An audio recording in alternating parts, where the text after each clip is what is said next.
This is not a build for people who fear failure. It is a medium risk, extremely high payout build that leverages some of the traditionally most powerful mechanics that we've ever seen in Path of Exile, while still being cognizant of new scaling and mechanics that we have in Path of Exile 2. I plan on league starting with a Detonate Dead Poison Acolyte of Chayula, and there's 4 main reasons I want to do this. The first of these has to do with base damage. So the hardest hitting spells are things like Comet and Lightning Conduit if you're scaling Shock. And those spells have somewhere in the range of probably about 1200 to about 2000 base damage as you approach the early endgame. My DD Poison build will likely be using Skeleton Brutes as the sort of corpse that I'm detonating linked with Sacrifice support to make skeletons detonatable. These have a base life of 9300. If you multiply that by 0.2 because Detonate Dead does 20% of the base HP, you're getting a little over 1800 base damage, which is incredible because I don't have to do the annoying things I have to do with those 2 skills, and more importantly, I'm able to scale into Poison. The second reason I want to play this is because I do think the Acolyte of Chayula is insanely underrated. So I've mentioned in the past that I think the average offensive output of an Ascendancy node in Path of Exile will be roughly 20% more damage.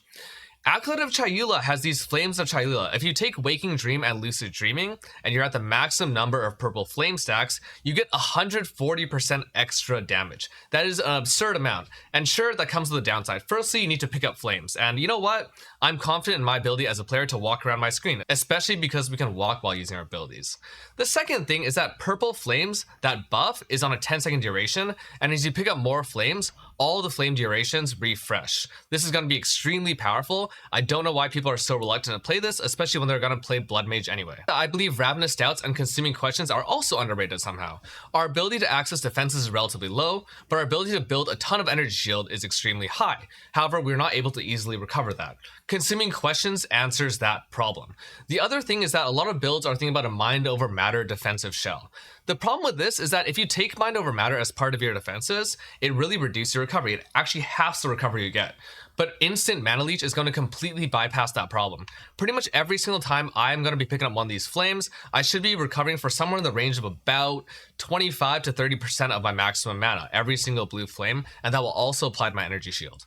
The third reason has to do with the skill tree. I think it's a very efficient tree. I think it's very conducive to the build, and the biggest thing is minion life.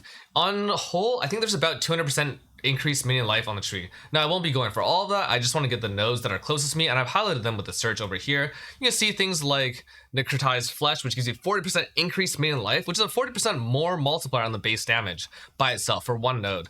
There's also things like minion life over here. There's minion revive faster. So it's a really, really nice tree. The only inefficient part of the tree that I personally feel is arguably this part over here for curse scaling, but this does come with pathing towards Patient Barrier, which is 60% increased ES. So the actual nodes that affect this build are absurd multipliers that we've never seen in PoE 1 before, and they're super efficient to go for.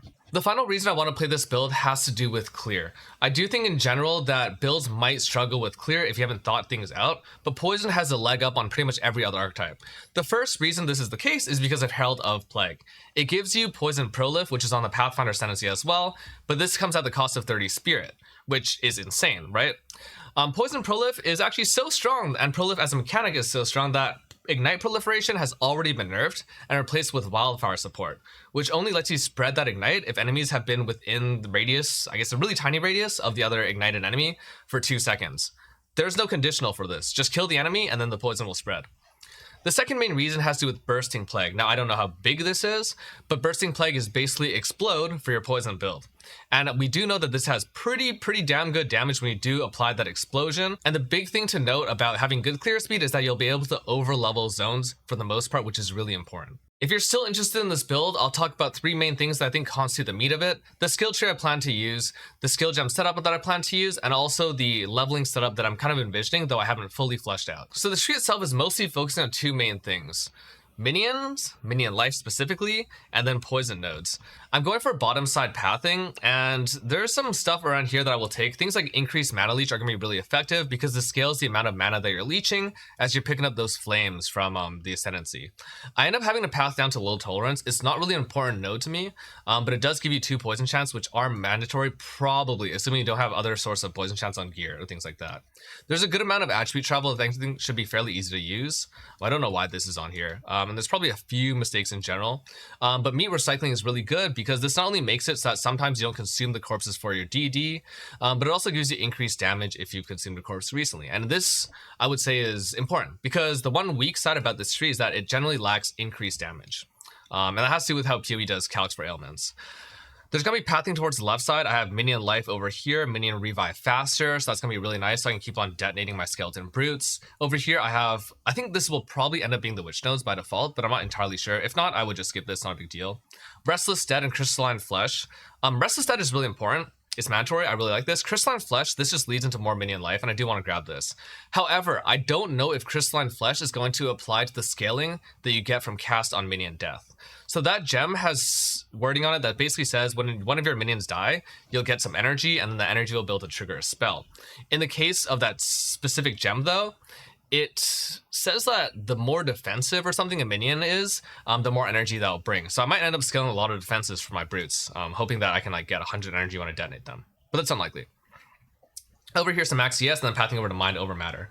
This part of the tree has to do with damage, and there's things like this that give you a lot of chaos damage, but not super keen on taking, because the way damage calcs go as far as increased damage go for poison is that it'll apply to the base hit one time, but it won't apply when the poison is happening. So chaos damage will help in that it'll affect the base hit that will scale the poison that's going to come from your scaling from the Flames of Chayula.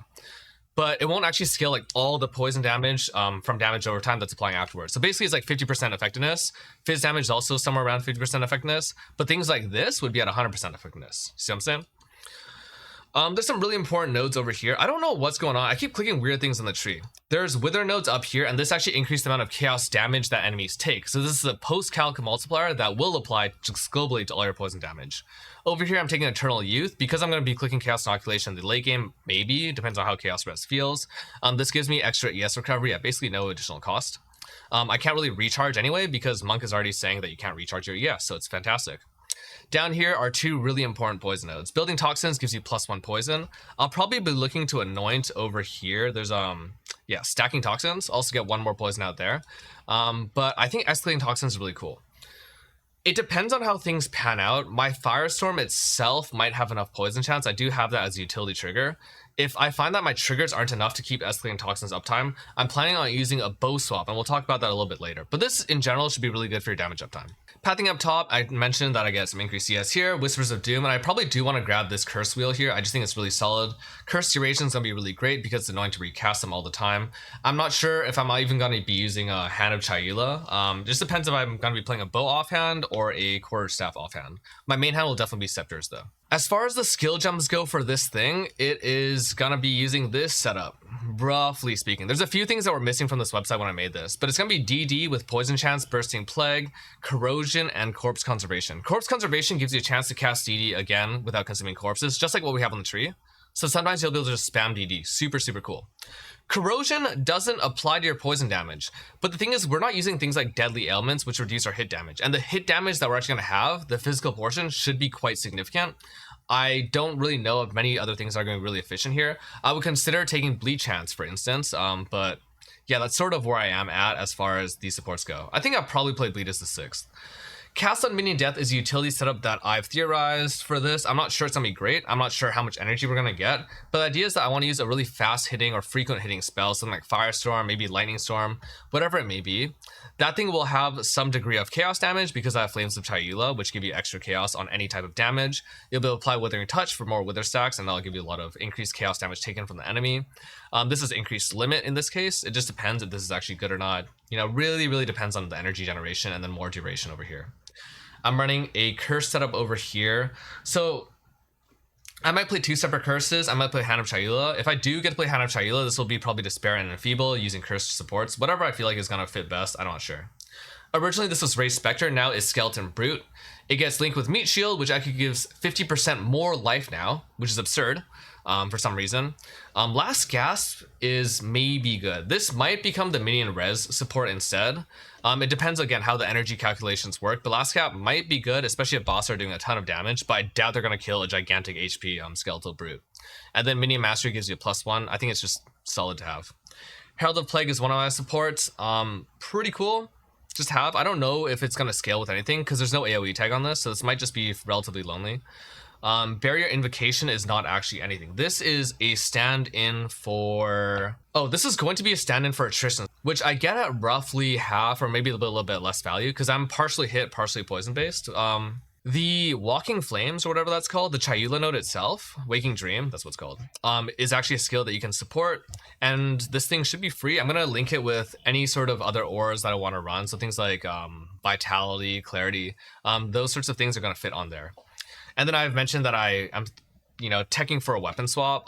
Bows, Toxic Growth, and Gas Arrow. This idea is that Toxic Growth puts a bunch of pods on the ground. Those pods can be poisoned.